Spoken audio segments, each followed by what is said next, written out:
really a nice speaker of the evening. We had more enthusiasm for wine being arse. But it's not like you nominate one person to put your hand up on one person to laugh and speak for the entire group. You're all supposed to join in. That's, you ready for your last speaker of the evening? Yeah! You can do a little bit better than that, right? So, an artist based in Sheffield that just, there's what we don't want to do. Illustrators and artists based in Sheffield, please start clapping. You start with this, you'll just start clapping. Point right, say start clapping, start clapping. And everyone else on the side goes, give it up for Tom J Newell! Thank you.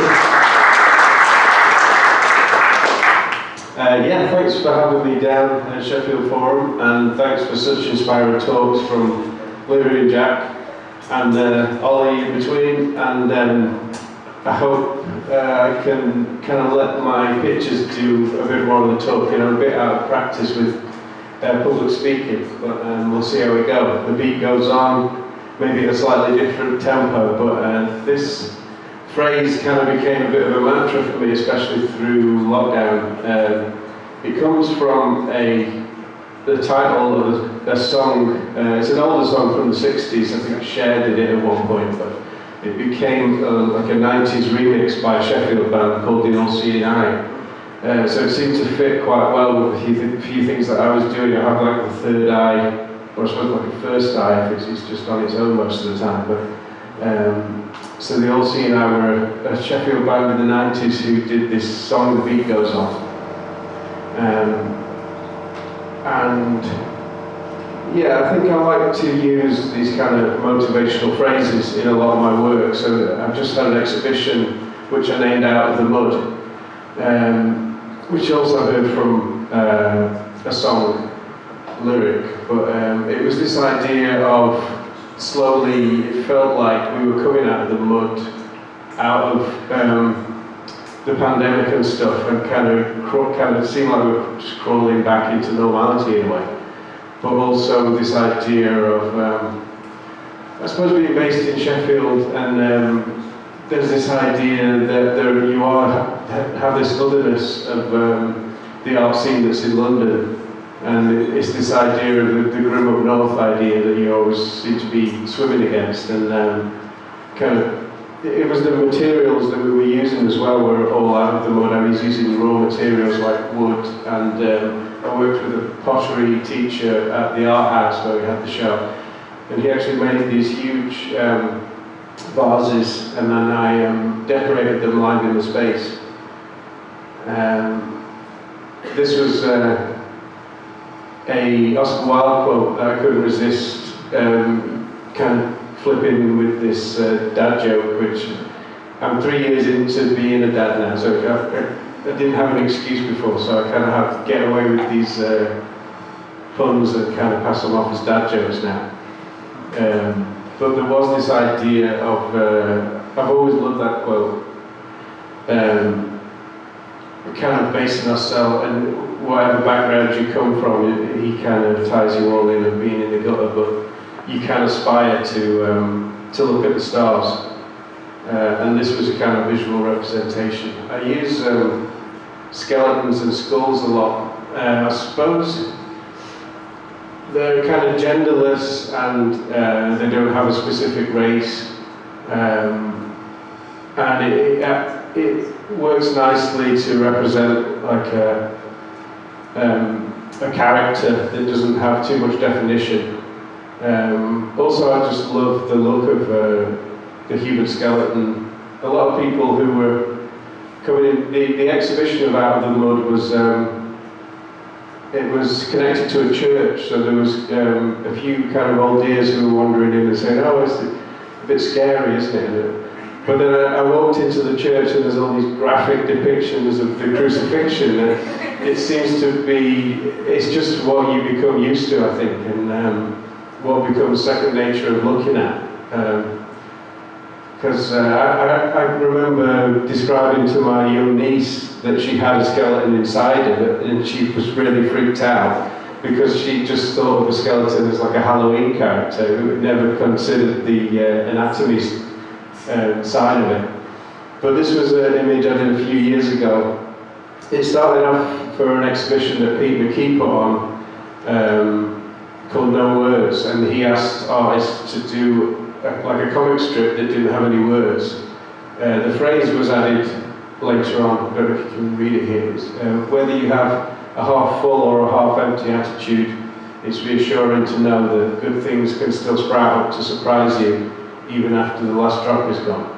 So this character is kind of realising that it's quite futile trying to drink because he's a skeleton, but actually he's inadvertently grown a friend for himself. And it's that idea of just seeing what's around the corner, I suppose. It's been a really popular, a lot of people taken to this idea, and I kind of produced it in a few different ways. We have these hinged three-piece wooden ornaments and stuff, and it was an idea that a lot of people got behind. Sheffield. I'm from Chesterfield originally, which is only like 10 miles away. I've been to a few different places in between. We were last in London for about 5 years before moving back here around 8 or 9 years ago, I think. It's really good to hear from Livia about how she found the creative community and the people and stuff, because you do get a sense of that. It's hard to find that kind of thing. It does exist in lots of different places in London, but it all seems to be, obviously it's a smaller place, but there is a much more easy way to tap into a community here, I think.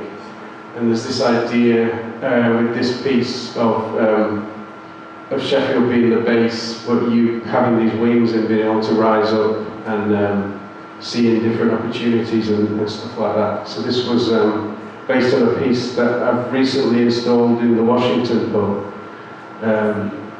The Washington's been somewhere I've kind of grown up going to, so it's quite a historic bar in Sheffield. And working with different places like this. And then kind of embracing my visual identity and kind of leaving me to kind of run through with it a bit. But we kind of had this rough idea of playing on the Washington name and having like a kind of Mount Rushmore of these skeleton characters. So trying to find these different stories and different narratives and histories that have come from Sheffield. I'd always had this record from my dad's collection that he showed me. It's called Space Hymns by a guy called Ramesses. And this is the main cover, and then it opens out to this. It's like a cross between religion and like space travel. But this guy was in the 70s and he was based in Sheffield. Him and his wife renamed themselves as Ramesses and Selket. And they dressed in as Egyptian pharaohs and walked around the local town of Woodseats, which is near where I'm based now, in all this full Egyptian garb, and they decked out their house as like a Roman palace and stuff. So a really interesting character. And when it came to, I decorated one of these bears for the Children's Hospital charity, and I kind of loosely based it on one of the tracks and the lyrics from Space Hymns. It's my son Eddie who was really keen to meet the bear. Just charting the progress of me. I put myself in, it was a gallery in the Forum as well, and I called it Inner Space.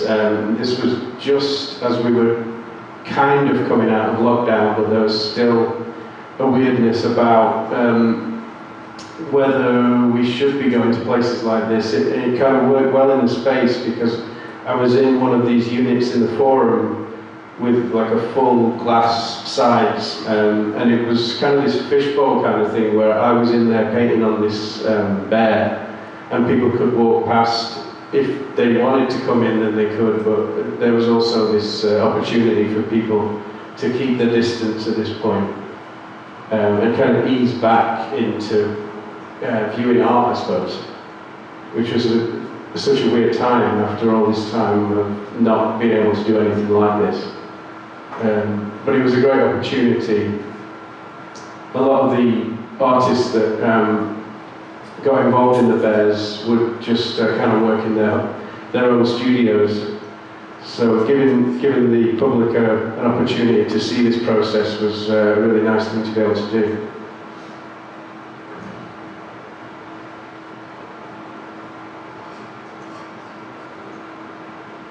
So the whole thing took around a month of painting pretty much every day in there. The exhibition ran for a month, and yeah, basically from the ground up. So, and then these things were put around the sculpture trail.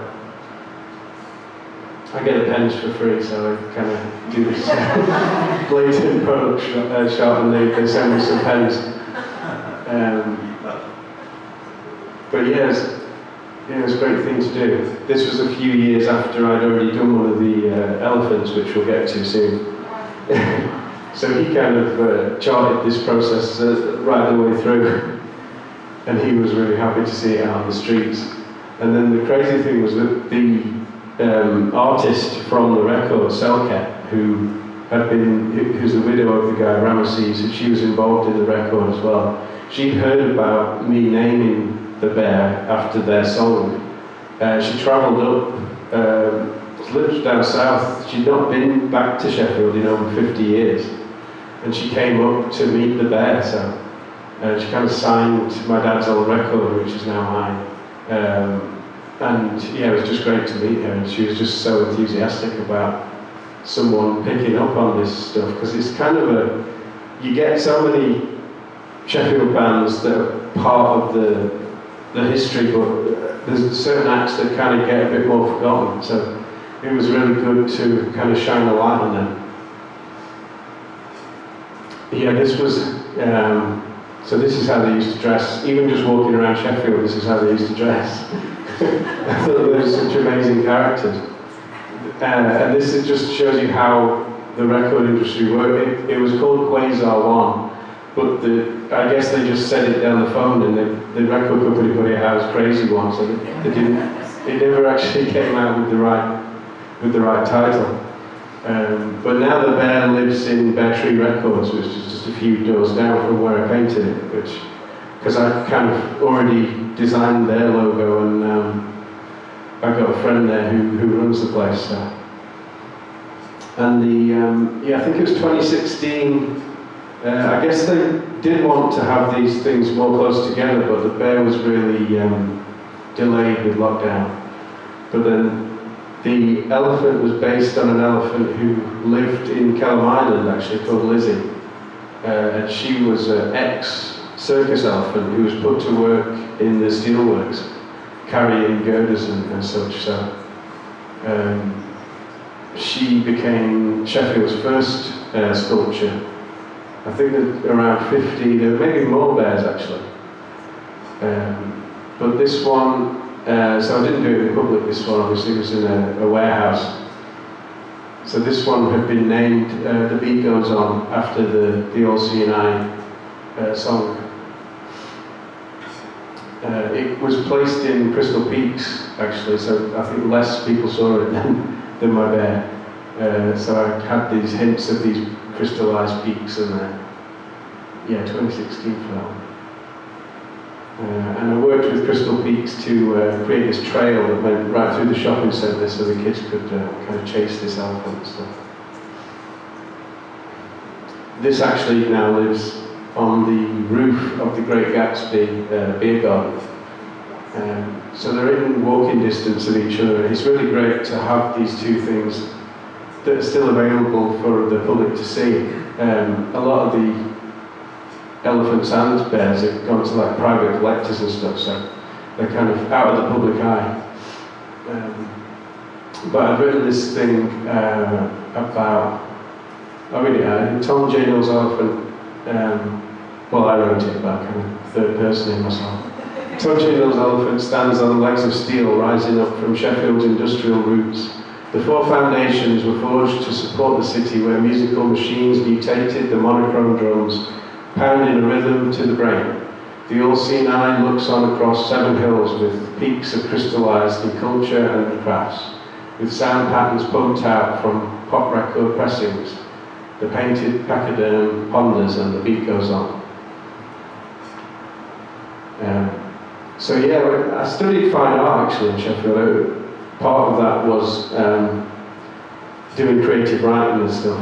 I did quite a conceptual course at Sheffield Hallam where painting and drawing were kind of frowned upon, so I found myself dropping into making music videos, creative writing, and drawing like this was always like a bit of a side project when I was studying fine art. I made gig posters and stuff for bands that I was in. I made gig posters for friends' bands. But it was always something that I kept on with.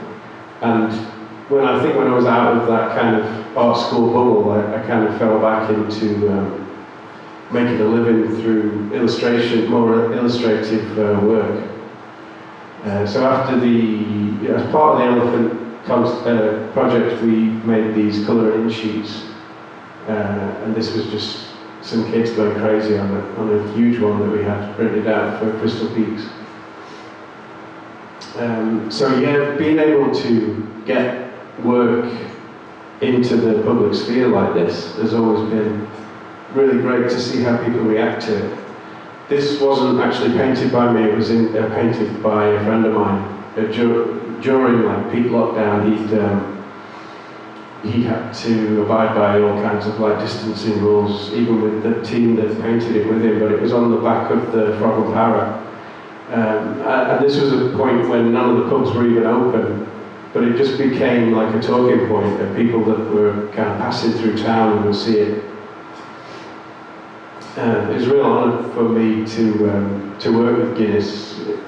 I've got family from Ireland, I've kind of seen this imagery growing up on trips to Ireland, and to be able to kind of do my interpretation of the toucan was really great. So yeah, kind of getting sneaking stuff out there in the lockdown, I kind of designed this butterfly of Same As It Never Was, which was like a play on the Talking Heads' Same As It Ever Was, because we were kind of living in this uncharted territory, and so much things were out of our control. This is another lyric from Outcast. And then, but it did create opportunities to kind of see the positive side of this thing. Like I'd already kind of started, a friend from Taiwan sent me a calendar, a page-a-day calendar, and they were really nicely designed pages. And I started to draw on the first few pages in January. I didn't really want to chuck away the pages, and then I kind of slowly realised what I was doing, and I kind of set myself this task of drawing a completely original kind of piece every day of the year in 2020. And obviously, part way into that, we just hit this craziness of like lockdown and pandemic and stuff. So a few of the pieces began to reflect stuff that was happening with Black Lives Matter movements and pandemic and everything else. Stuff that was just impossible to ignore. Like some days I just wouldn't want to draw anything relevant to stuff in the news. Other times, like George Floyd, it was like you couldn't not react to this image of him that was everywhere. The piece actually sold in the gallery show. I sold every single day of the year, and then Mel Majid actually got in touch to say he was really good. They'd missed out on the George Floyd, so I painted one for him. and he donated to BLM instead of paying me. So. But it was really interesting to kind of reflect these kind of crazy times through these little doodles each day. And yeah, I kept being invited. It was an interesting time to be an artist because I already work at home in my home office. I was getting a lot of people asking me advice on how to work at home. One thing I noticed about the motivation both people have mentioned earlier this evening was like getting out of the house, getting your feet on the floor, and just.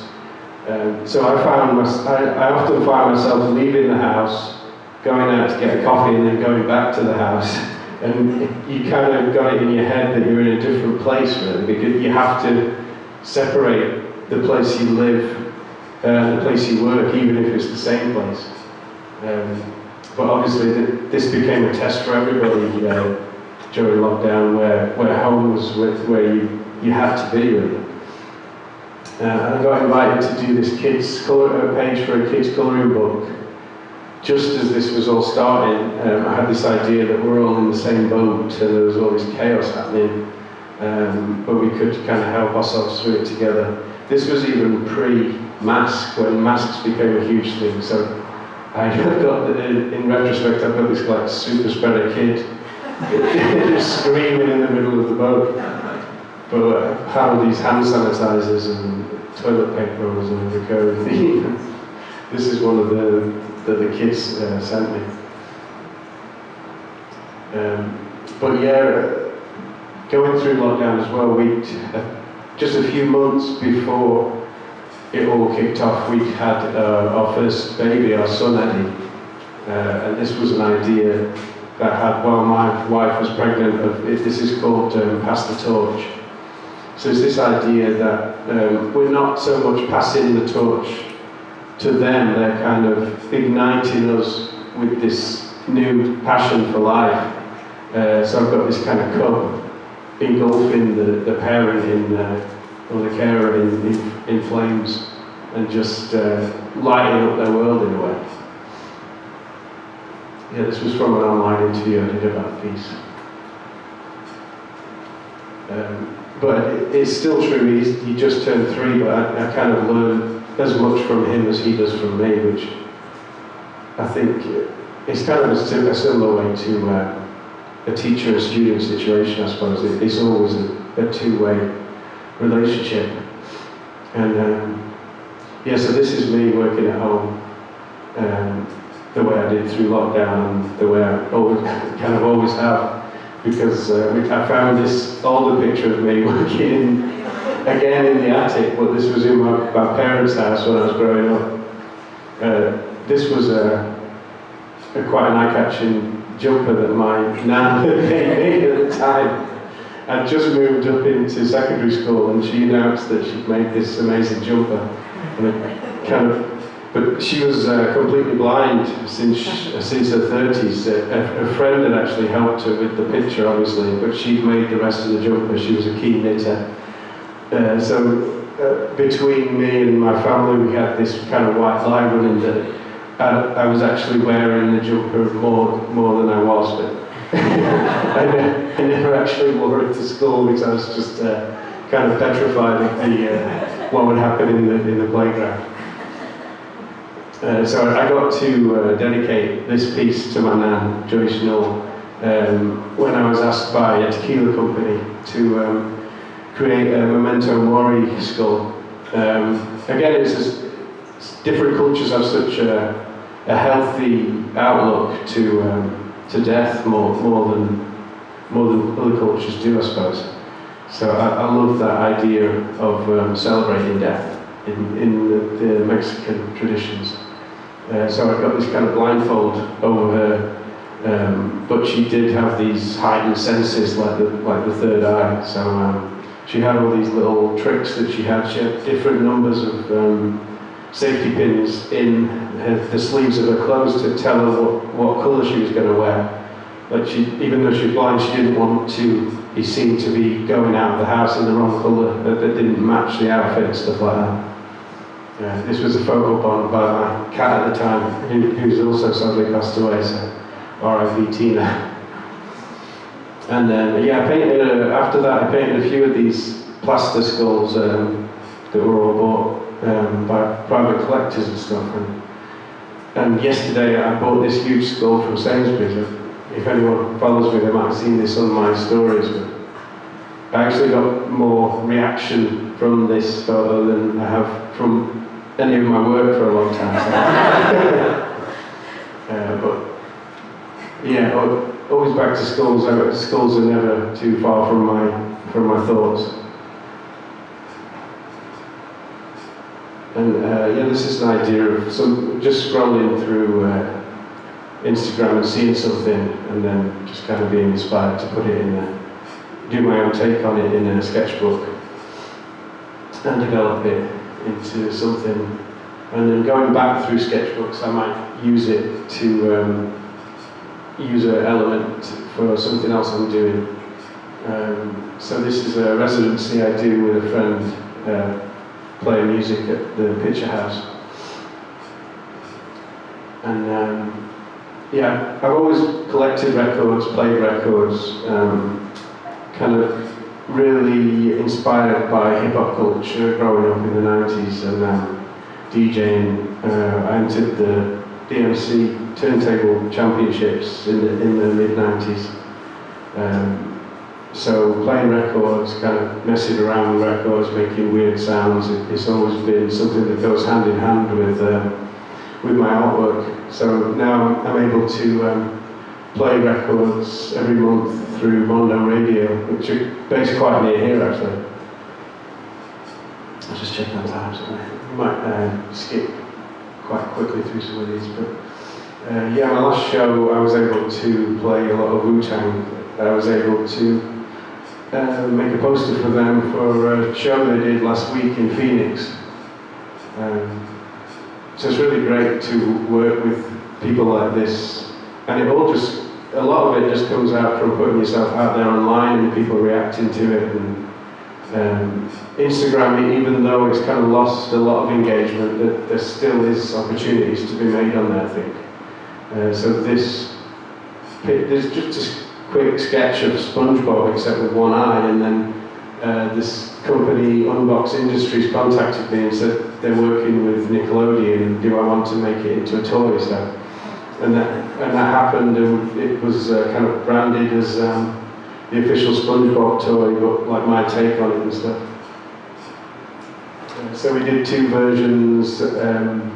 It's double-sided, so it's like a comedy and tragedy character. You turn the feet round, and then, depending on what mood you're in, you can have it sad or happy on your shelf.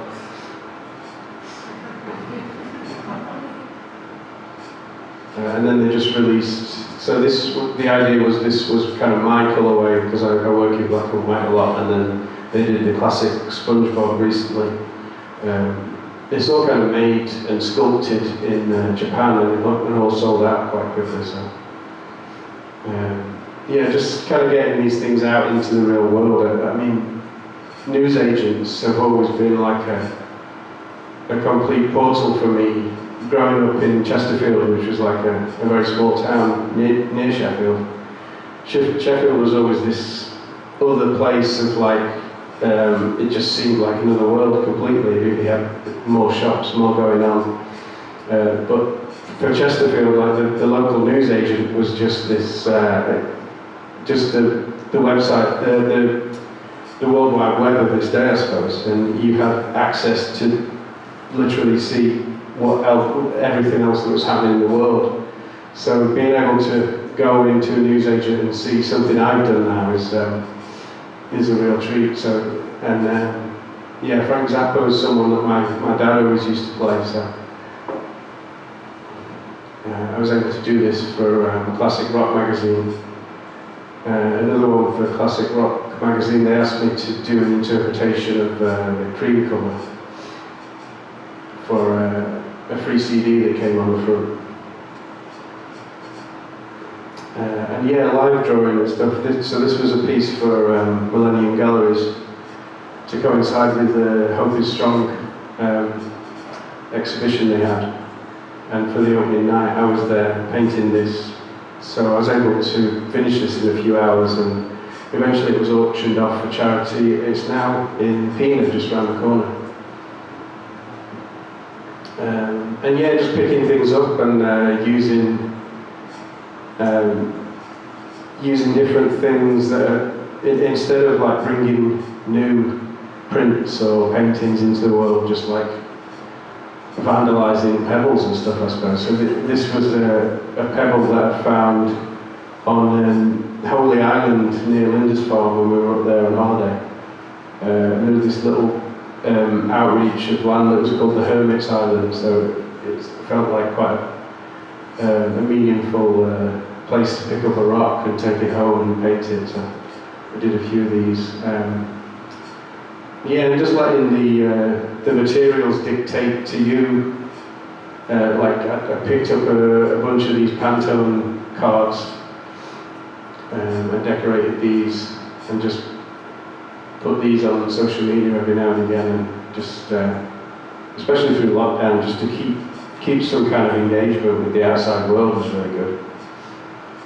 I was really sad to see this dog go, but I kind of painted over this. This was a second-hand shop find that I just repainted and just creating something new from an object that's kind of been forgotten.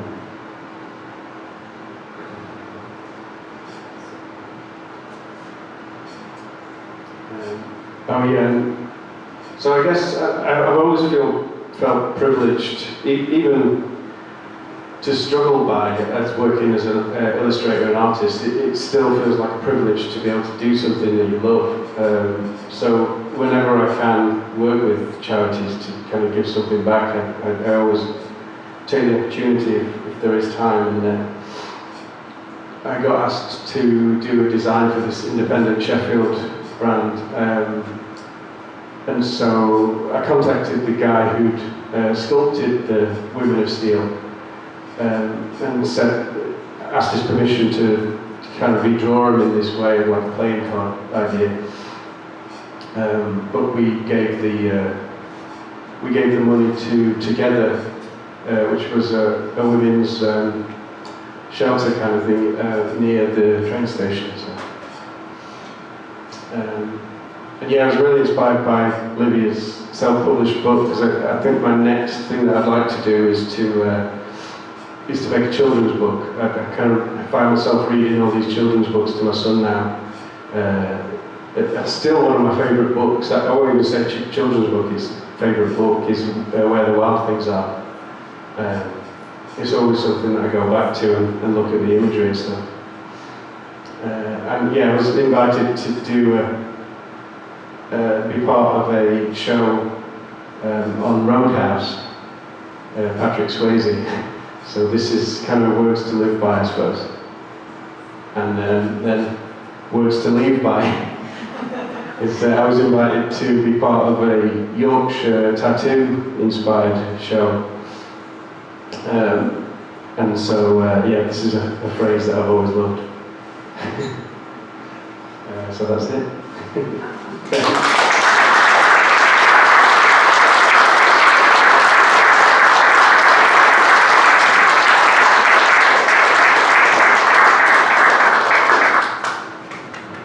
Tom J Newell, everyone. Come on.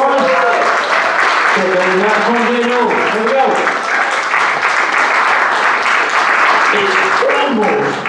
It's almost the end of the night. Have you all enjoyed that? It's not this side. That's not miserable. Have you enjoyed that tonight? Yeah? Enjoyed it? Yeah? Put your phone away on answer, yeah? Taxi, bus, not on your phone unless it's a flying phone. Back to the original question, have you enjoyed tonight? Okay, that's good enough. Do you guys enjoy tonight, yes? Yeah. Would you come again? Yes. That wasn't bad, really. I expected a couple of no's, really.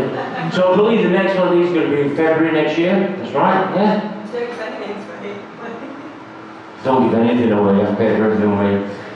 Brilliant lineup. I know most of it, I can't tell you, so yeah, that's the next one. You enjoyed tonight. So it's thank you time, round of applause time. So let's start with the bar staff. Give a round of applause to the bar staff tonight.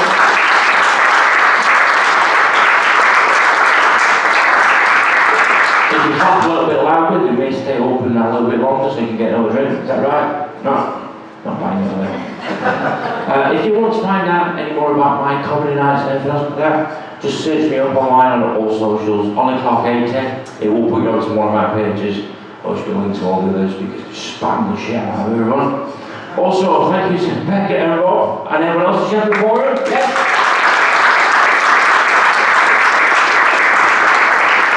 Big thank you to all you guys for coming down. Being here, yes, give yourself a round of applause.